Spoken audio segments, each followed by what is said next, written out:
Michelle, I'll make you a participant. You have slides you'd like to show. Yeah, I do have slides. All right, I'm going to make you a host. Okay. And, all right. Okay. Excellent. Michelle, take it away, sis. All right. Thank you so much, Deborah. It's great to be here, everybody.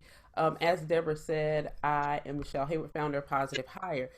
And I'll get into that, but I want to get started because I love social media, like many of us, but I used it more than maybe the average person because I traveled extensively when I was in corporate America, and was away from my family. So this morning, what's your content marketing strategy? And we always hear content marketing, we always hear social media, but I'm going to do a different approach in sharing with you a particular platform I have found most impactful when it comes to B2B sales. Okay. So this morning, I will be talking about um, a bit about myself. What is content marketing? Social media platforms, creating content marketing goals, and your content marketing strategy overall. Now, as Deborah said, I have a company called Positive Hire. It's a tech startup that focuses on helping Black, Latina, and Indigenous women who are STEM professionals. So they're scientists, they're technologists, they're engineers and mathematicians, which oftentimes now translate to data scientists. And really taking everybody focused on early career, I focus on those who are already in the workplace, who already have experience because they often get lost and left behind and stuck in their careers. So I focus on moving them ahead and forward, and keeping them in STEM so we see people who look like us in management roles. I myself am a civil engineer, worked in corporate America in heavy construction in the energy sector for over a decade. I'm a native South Carolinian, if you can't tell from my accent. And I used to be the fave auntie. Kids grow up and they become picky. They want you to buy all this stuff. All before, all we had to do was have fun. But I still remain to myself the fave auntie. Okay, so what is content marketing? A great resource I'm going to share with you is the Content Marketing Institute. So definitely check it out. They have great content.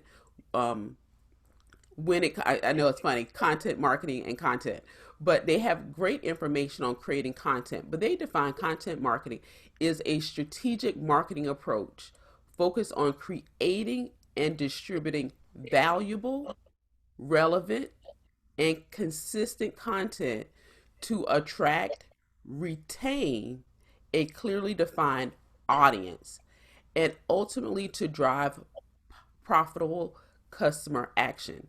So you want to be strategic in your marketing, right? You also want to make sure that what you share as far as content is valuable, relevant, and that you are consistent. And then on the other side of that, that content should attract people but also retain them. So you need to be defining, know who you're trying to attract and retain, and you have to be clear about who that audience is. And lastly, but most importantly, is it profitable? Like, why are you spending all this time creating content, right? Especially for your business, whether you're a solopreneur, you have products, you have services, what you're doing, you want a profit from it. So, this is how Content Marketing Institute defines it. And I absolutely agree with it. It's the same thought process I have, and they seem to wrap it up very, very well in this statement. So I'm looking at four social media platforms that are fairly popular. And I did it more for age range than anything than, for Gen Xers. So we started out with Facebook with 2.23 billion monthly users, monthly active users. They had on Facebook, you're looking at over 65 million businesses have business pages. 94% of Facebook users are on mobile. So it's really, really important you understand that, because if you're driving traffic from Facebook to your business, they're on mobile. So is your website mobile friendly? And Facebook also has 6 million advertisers. I'm going to go straight down instead of across to Instagram. When you look at Instagram, it has 1 billion monthly active users. And again, it's owned by Facebook. It's brand focused. So if you have something that where your branding is very important and is brand driven, Instagram may be the best place for you. Then 62% follow a brand, and only 36% of marketers use Instagram, right? So it's not as many as you would think, although it is a brand focused platform. When you look at Twitter, Twitter is 335 million monthly active users. It's real time information. You get your news, I get my news on there. You can talk, you get politics, you can get so much other relevant, fast moving information because it is in real time. And 80% of social customer service requests happen on Twitter. How many of you, put in the chat, how many of you have used Twitter to complain about service that you've received with a business? Has it been an airline? Has it been a restaurant? Has it been a hotel chain?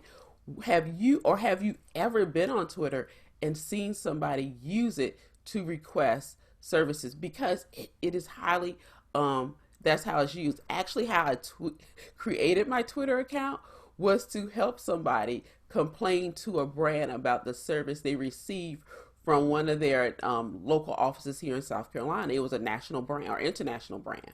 And I went to Twitter. So that's how I started my Twitter account many years ago, was literally to complain to a brand. So think about that. How are you leveraging and how are you using Twitter, especially when it comes to customer service? Then for LinkedIn, LinkedIn has 294 million monthly active users. It's B2B.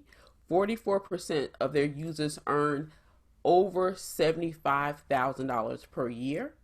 61% of millionaire, I'm sorry, 41% of millionaires use LinkedIn. And the average CEO on LinkedIn has 930 connections. I work with a lot of people and their connections are less than 500. So if the average CEO on LinkedIn has 930 and you're a business owner and you do B2B and you're not on LinkedIn and you have less than 300, less than 500 or 900,000, it is very, very important. Okay, so one comment, yes, I have used Twitter in the past to connect, reach Sprint's customer service team about network connectivity problems with my phone. Exactly. We go out to Twitter and we share those complaints. It's because it's real time, right? We're having this issue right now. And we found that customer service, if you want good customer service, they'll have you on hold for a long time, or you're on chat on your computer. Nobody can see that, but when I tweet you, it is open for all 335 million monthly active users on Twitter to see that. All right. Let's go. All right. So content marketing strategy. If we go back to the actual definition from the Content Marketing Institute, they talked about goals, audience, and content. And that's what I pulled out here. So when it comes to your goals, why create content, right? You need to understand, what is your why? What is your goal for creating the content? What value does your content give, right? Remember, you want to have relevant and valuable content. And that changes. Like right now, many of us may have switched during the pandemic, now through Black Lives Matter movement, social justice movement, have our messages changed. And I can tell you, for me, they have, and I'm going to share that with you. What action do you want your audience to take, right?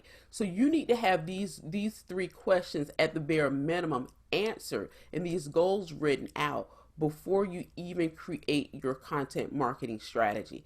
It is truly, truly important. Now, when it comes to your audience, what are your audience characteristics?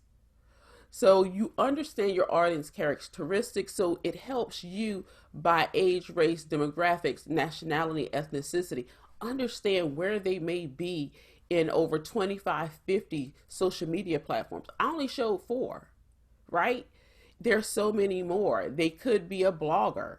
So you're on a different platform. They could be on Twitch, right? They might be on TikTok, but you really won't know until you sit down and really write out your audience's characteristics to understand who they are, so you can better identify the best social media platform for them, which is why I shared some of the information about Facebook, Twitter, and Instagram, as well as LinkedIn. Then inside of your audience, you want to look at where are they in the buyer's journey. Are they at the awareness stage when it comes to their problem, um, or the content that you're going to create? Are they in the interest? They know they're aware of the problem they have. They may be aware of your brand. Maybe they've grown interest. Maybe they're at the desire stage where they desire to really have this pain point um, resolved. Or maybe they're in the action part. We always want to go from awareness to action. They see me now, they're going to come to buy. It's a longer process. Social media is still a process to get people to buy in, buy from your brand, buy your products and services. So you want to keep in mind also where your buyers are in this journey. Then when it comes to content, distinguish your content. So you have to position it. Are you positioning as an everyday type brand, your neighborhood brand rather? Are you positioning as thought leadership? Are you positioning your content and your brand through your content as high end? The voice of the people, the voice of the elite athlete. What is that positioning? Your approach to content creation can vary. You can go from anywhere from blogs to micro videos to and GIFs, to micro videos to long form videos to live stream. What approach will you have to create your content? And truly, especially if you're new and you're just starting out, and even as the market shifts, you're going to test various things out to see what your audience like. It may be photography. They may like pictures with certain bold colors and very few words, but they do want text on the pictures and they want something inspirational. You're going to you're going to create that. And maybe you have a unique perspective that you're going to share in your content that others, where you have a very, very small niche compared to the market, but your unique perspective is really what drives your niche audience to you. And I will put it to you this way: niches are in the riches. I'm highly, highly niche. I only serve in science, technology, engineering, and math. Inside of that, I only work with underrepresented women, so Latina, Black, and Indigenous or Native women. And inside of that, they have to already be experienced. So I'm talking about 30 plus to 45. That is where I work. So I went highly, highly niche, even though Latina, Black, and Indigenous women make up about 8% of all STEM professionals, right? It is a very small market, but it's highly important that I serve them. But I bring a unique perspective from that small, very narrow niche. And you can do the same thing. So don't be afraid to go niche, because there are riches, of course, in the niches. So when you're creating your content marketing goals, it must align with your business goals. So when you're thinking about your business goals, you're thinking about sales, right? Maybe you're thinking about new users, and new users don't always mean new customers. Sometimes you may have a freemium product, they may get on your newsletter list, but usually when you think about new users, it's something like an app or something like that. Units sold, which again goes back to sales.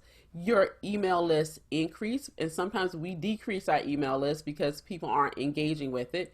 Maybe you're trying to increase attendees to your virtual summit, or you're looking for more donations for whether it's monetary, time, or actual goods. So what are your business goals so that they can align with your content marketing goals? Because once you know what those goals are, you then like, okay, I want to grow my email list to my niche of women, right?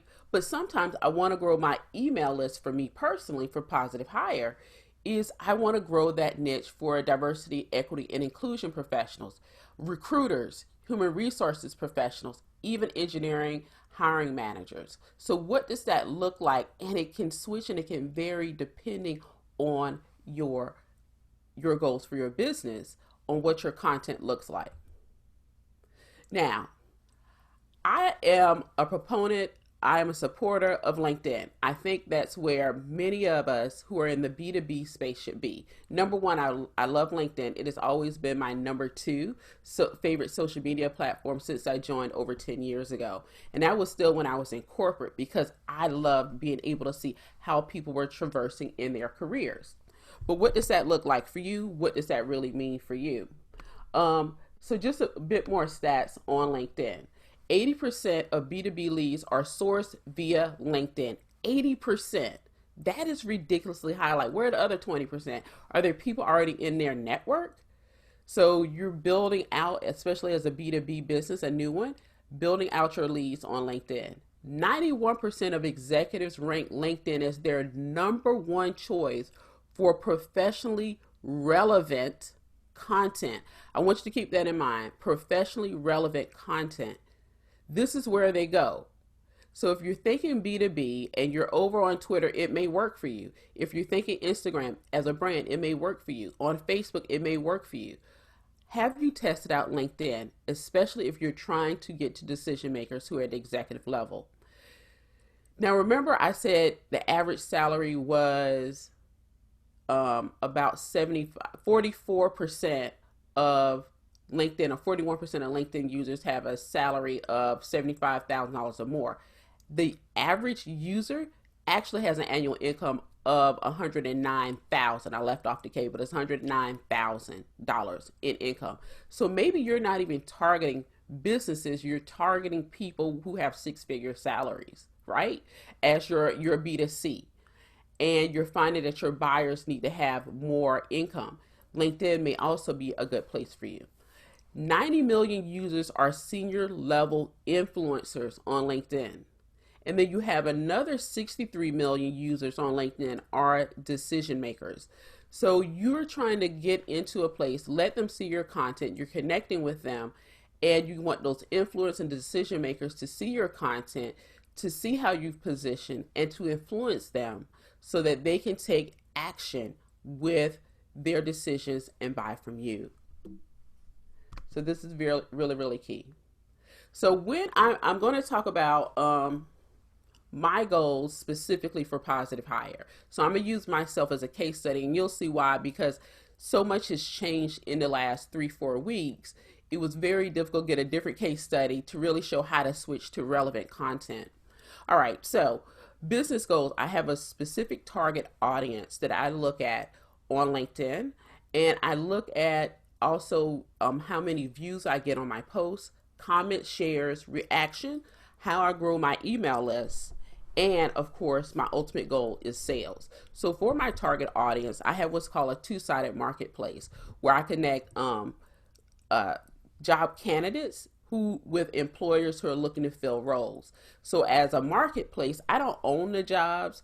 The candidates are people, the employers are people, and so I literally connect them, and that's called a marketplace. So I have two target audiences, and again, it's the Latino, Black, and Indigenous women who are STEM professionals who have 8+ years of experience, and then employers who hire those women for management roles, and they're looking for people with technical expertise and experience as well as degrees. So that I have two markets that I serve. So I'm going to show you some of my data of what I've been posting over the last 3 weeks on LinkedIn. So I'm here in the state of South Carolina. This is a blog post that Dawn Staley, who is the women's basketball coach at the University of South Carolina, shared. So it's not my content that I've written. It is really curated content. I do use curated content and share other people's voices, especially when it aligns to my brand, my thought, and my thought leadership. And what you can see here, hopefully, is that it says I had 27 emojis and three comments, and this is a week ago. I just took this screenshot last night, or maybe a few earlier this week. These are the 27 people. So I had 21 thumbs up, 4 hearts, 1 clap, and 1 light bulb. They're thinking about it, I hope. Or maybe they had a thought. I don't know. So this is what it looks like on when you talk about reactions on LinkedIn. And the other thing I want to point out, this is Katharina. You can see she's a first level connection with me. What I also look at is who's a second level connection with me. Who are people I'm not directly connected to that show up and engage with my content? Because if you remember Facebook from 2008, the reach was fantastic, right? And then Facebook turned it down to a drip where it was only showing 2% of your friends your content. LinkedIn is not like that. So if you're looking for more the ability to cheaply or not invest in ads and have your content reach more people, LinkedIn is a great way to go as well. Now, so I have those people, but remember I said I look for employers and certain job titles, but I also look for certain cities. LinkedIn actually shares this information with me. I had from that particular post, Black People Are Tired by Don Staley, I had 1,292 views. That is really good for me. And everybody's going to have different statistics. But what it does is it shares me what companies in the first column that engage with my content. So City of Bend, Katharina, who was the first person on my for the emoji, she works for the City of Bend. And because she liked my comment, my post rather, people from her job, they saw it that she's connected to. So that's how I was able to get additional views from a small town in Oregon. Then I had American Airlines, some of the other larger brands, Northrop Grumman, AECOM, and Boeing, right? So there are larger companies who hire STEM professionals, scientists, engineers, IT people, right? Then in the middle, it talks about the job title of people. I literally had 47 engineers who saw my post. Human resources specialists, 30. Project managers, who to me are hiring managers, are 27. Salesperson, 26. Business strategists, and then software developers, which are key to me, 22. This lets me know who is looking at my content and they're finding it relevant. So that is truly important to me to see if it's helping me hit some of my goals with my business goals, which are tied down to my content goals. And I have key cities as well, which I left off, but I do have key cities that I target as well. One of them, the top one for this post, is Montreal, Canada.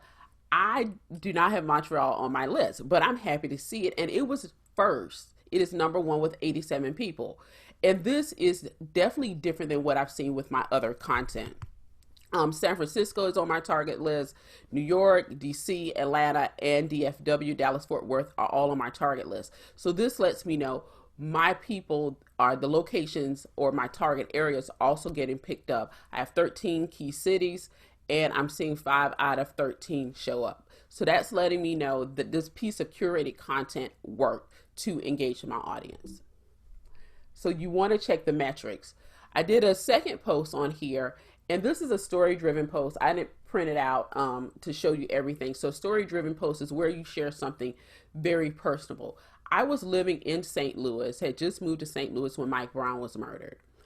And I just told a story about how it felt being in an all-white space when that happened and them not understanding the relevance of it, and how I really was happy for once that underrepresented women who were STEM professionals were working at home so they did not have to be in white spaces when George Floyd was murdered and when was Ahmaud was murdered, right? And that they were home and they could grieve that in home because their white co-workers and managers didn't understand that. And that's what this post is about. And then I attached some resources on anti-racism. And from this screenshot, I had 465 views. I had 12 emojis and 1 comment.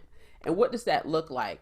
On the back end, I had 3 people from Accenture, Google, Genentech, Raytheon, Storyboat, which is a partner, to look at my content. And then I again look at the job titles and all of the cities, and all of my target cities pop up as well. So it's good to know what is working, what isn't. I didn't get as much engagement as I would have liked, but it still worked. And so I'm showing you 3 different pieces of content: curated content, a story-driven post, and now for the third example is an actual LinkedIn Live screenshot. So I partner with another diversity, equity, inclusion professional. Her name is Casey Atha, and we came on and started doing more live streams about allyship, about anti-racism. And one of the very first ones we did is, what is an ally and what does that look like? And we actually have a lead magnet in here for people to get on our email list to drive traffic to that. And it's for a service we're going to be rolling out in a few weeks in July. Now, what you can see also under here is we have 23 emojis, 49 comments, and 805 views. So what does that look like for us? So from this screenshot, you can see the duration. It was a really long live stream. We generally try to do it at 30 minutes, but this is a very important topic. We went almost 50. In that, we had 10 live viewers at the peak, and I'll show you the graph of that. So out of that almost 50 minutes, the most people we had to stay on at one time was 10. We had 1,400 minutes of lifetime views. We had 806 views, but of the 806, 728 people looked at it. So what that means, some people came and looked at it more than once. So it counts it different ways. And even if somebody looked at the live stream or the recording for less than 3 seconds, it still was calculated here as times the amount of time that our live stream was viewed. This is the actual chart, and this is all free data that LinkedIn shares with you. You do not have to have an upgraded account with this. Let me make this clear. This is free information they give to you. You can see right here, the very beginning is where we hit the 10. We never went back up to 10. We only peaked again a couple places at 8. And this really lets us know, for us to go back here to see where we dropped off. What were we saying here that really didn't grab people's attention? And what were we saying around these parts where it kept more, at least 6 people for the most part, engaged? And so we can reformulate our live stream right here in the beginning to keep as many of these 10 instead of dropping down to 2 and then having to build back up. So what happened in these first 15 minutes to really get it going? Okay, so that's really crucial to understand as well. Now we come back here and we look at, that was the video performance. Now we're looking at audience. And with audience, what we're looking at again is companies, job titles, and locations. I always look at those because it lets me know if I'm hitting the people I want, attracting the people I want to attract. Collins Aerospace, definitely one of a company I would like to work with eventually. Dow, FedEx, Boeing, IBM. HEB, which if not familiar with it, is a grocery store chain in Texas. And I remember the HR rep from HEB being in the live stream and engaging with us the entire about 45 minutes. She may not have been in there exactly at the very beginning, but nearly the entire 50 minutes she engaged with my co-host and I during this live stream. Then when I look at job titles, again, a recruiter, salesperson, a founder, which is a decision maker within an organization, a technology manager, which is again is a hiring manager, a decision maker, project manager, a decision maker, a hiring manager again, HR specialist, which is an influencer in an organization, operations specialist, which is an influencer, and executive director. All are titles I'm happy to see on the employer side. Now, again, when I go over to the last column, I'm looking at location. I have Washington, D.C., New York, San Francisco, Houston. Those are all cities that are key to me that I target. Then I have Cleveland and Pittsburgh. They are not cities that I target. Then I have Atlanta and Philly. They are cities that I target. These numbers are important to me because when outside finally opens back up for good, these are places I can host events, live in-person events. I can do targeted paid ads to these cities and locations because now I know where my audience is coming in from. So right now, I'm gonna pause right here. I'm going to take any questions you may have because I've gone through a lot of data in the last 30 minutes, but this is truly about you, what questions you may have about creating your own content, about engaging, about picking a platform. So what questions do you have about your content, about making it work for you, about making it really engaging for your audience? And I want to make sure you have what you need. So drop them any questions because you may find out that you're B2C and you work better for your brand on Instagram. Are you looking at your data on Instagram? Is it giving you the information? Because there's, if you set up as a business account, it's still giving you um, what cities or what percentage of your people are followers are in certain cities, right? It's also letting you know the age range of your people that follow your Instagram account, and that helps you as well. Are you, I've noticed that I have on some Instagram accounts 28% are men, 72% are women. And then depending on the brand that I'm, because not everything is Positive Hire, not everything is Michele Heyward. I have some other pages as well. My ages flip, but I'm sharing the same content or very, very similar content. So it's really important. Excellent content. LinkedIn is a powerful business development tool for, yes. And people like, it's so slow, it's boring. Let me tell you, you know what is slow? Money growing in the bank is slow. It takes a while for interest to grow until you get to enough commas, right? Then the money grows quicker. And it's the same thing with LinkedIn. The money's over there, and we know it's over there. But it's so boring. Guess what? Money boring. It is till it starts growing, it starts popping. So you want to be, because I'm literally on LinkedIn 7 days a week, 7 days a week, because I have a two-sided marketplace. And I can tell you right now, I'm getting more messages from Black women like, I need a new job. Because this message they put out, they took Black Floyd. They won't say George Floyd. They won't say he was murdered. Like, the messaging is so tone deaf. Whew. So, so it's been like LaFern said, the time right now to grow a business, you may think it's not. You have to listen and see what is your customer's new problem, and how can you position your content to be talking about their new problem, because that's truly, truly key to understand that. Okay, so I'm gonna go back, do one more slide, just so you know how to reach me, and that is not a problem for me, because obviously you can reach me on LinkedIn, but you can reach me other places as well. Um, let's see if I can get this on. Okay, there we go. Just a bit of user error. Okay, but if you're like, Michele, I don't use LinkedIn, this is a different offer than what I have. I've given Deborah. So if you're like, Michele, I don't use LinkedIn, I don't know where to go, you can get my LinkedIn Beginner's Guide. And it's a free download. It goes through teaching you how to do your headline, how to do your about, maybe not your about, I'm sorry, your headline, your profile pic, and things like that, to the basics you need, the bare minimum you need, 5 things you really need to get set up and going for your LinkedIn profile. And it's really, really important. And I have an argument with people not an argument, a discussion, whether or not as a Black person you should have your picture up on LinkedIn. Like, look, if they're not gonna buy from you because you Black, Right. do you really want to work with them? Do Because you once they want to? find out you Black, they're gonna It's a want their different money back. day. They're Yeah. gonna give you all sorts of problems. Just let them go from the beginning. Yeah. Yeah. It's a different day. It's a different day. That was a concern back in the 70s and the 80s and maybe Oh, the early 90s, but oh, it's a it's still a different day. concern today. It's Yeah. just coming out of the tech space, Oh, just getting funding.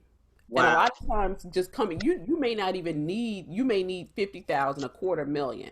And for a lot of us, that's hard to come by. Like, who you gonna go to in your family?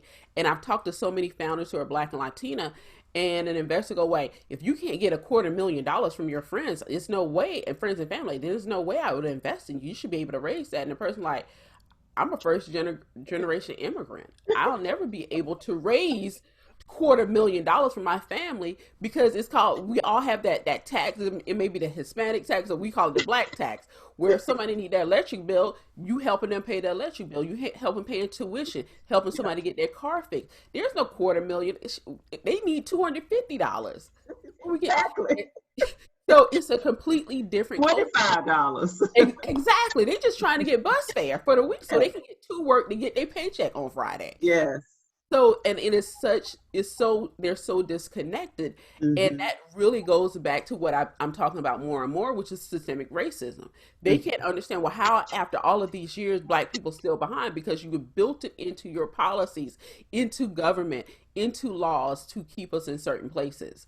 So right now, I literally openly speak about this because that's what my business deals with. It deals with systemic racism. specifically in very technical spaces.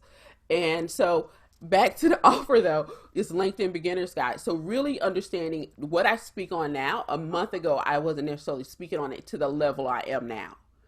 Um, and I openly talk about racism. We openly talk about Ben and Jerry's posts, Mm-hmm. and it's like breaking down white supremacy. That is how Ben and Jerry's literally, they have an action plan on how to break down systemic racism. And they've been consistently doing this work for decades. This is new for a lot of organizations. Like, we thought we were good, we're Right. not. And Right. but Ben and Jerry know this. So understand how you want to position yourself. And I'm positioning myself as a thought leader, specifically when it comes to systemic racism, because of the type of company and business I have.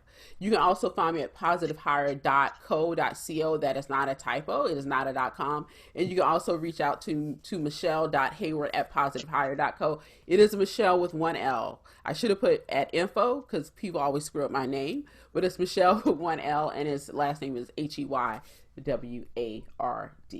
Okay? Phenomenal, phenomenal. Thank you so much, Michele. Powerful information. If you can make me the host again. I definitely want everyone to know, if you want me to put that offer on, I can include it on the site, the new one, or however you want me to do that, let me know, Michele. I'll be happy to do that as well. And please, everyone know you can go to thewinnersummit.com.